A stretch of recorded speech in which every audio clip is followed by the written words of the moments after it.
There is a moment in every woman's life when she realizes that charm alone is not enough, that to truly belong among the cultivated, one must be groomed for belonging, not merely dressed, not merely educated, but refined into readiness. Welcome, my dear elegant friend, to our new series of discourse today. It is called The House of Poise. Today's lesson, Entering the Circle. How to groom yourself for elite society.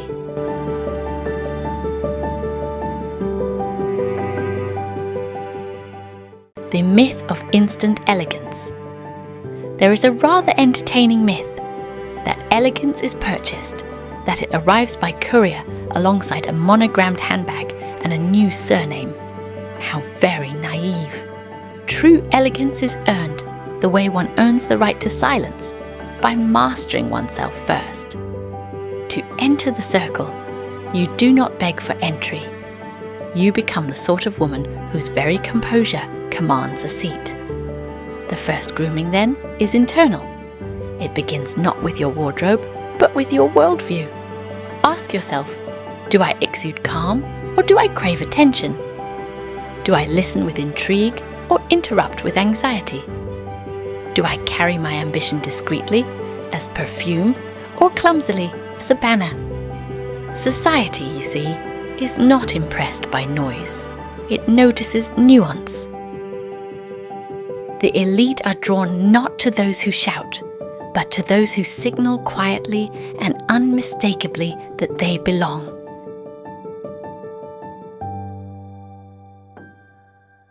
The cultivation of internal elegance. Before you polish your silverware, you must polish your temperament. Internal elegance is the art of being composed when no one is watching. It is restraint, self-command, and an almost royal relationship with time. You do not rush, you arrive. You do not chatter, you converse. You do not react, you respond. Read deeply, speak deliberately. Keep confidences as though they were crown jewels. That is the invisible grooming that earns visible respect. And remember, true power never announces itself. It simply is.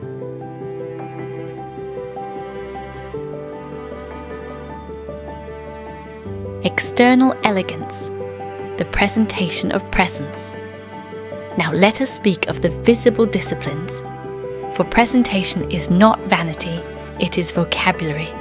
Your posture, your fragrance, your handwriting, your voice, all are dialects of your identity. A woman entering elite society must be fluent in presentation without pretense. Your clothing should whisper your values. Structure implies discipline.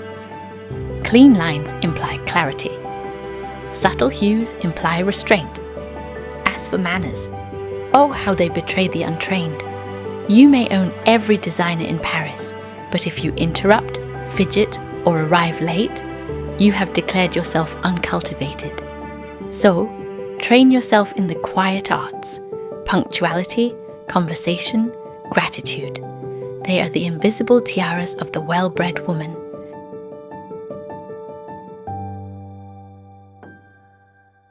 Social grace as strategy. To navigate elite circles is not to perform. It is to adapt gracefully without losing yourself. Observe before you engage. Mirror the tempo of the room, the tone of its leaders. Speak less than you know, and know more than you say. And when you do speak, let your words be the kind that travel well. Wit without cruelty. Intelligence without arrogance. That rare balance will mark you as a woman of breeding, not merely of background. Do not mistake this grooming for conformity. It is rather a strategy of serenity, a method of moving through privilege without being consumed by it.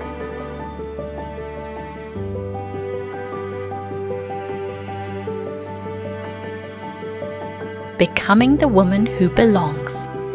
To groom yourself for elite society is not to chase entry. It is to embody readiness. doors open for women who are already composed enough to walk through them. Your education, your habits, your speech, your stillness, these are your calling cards.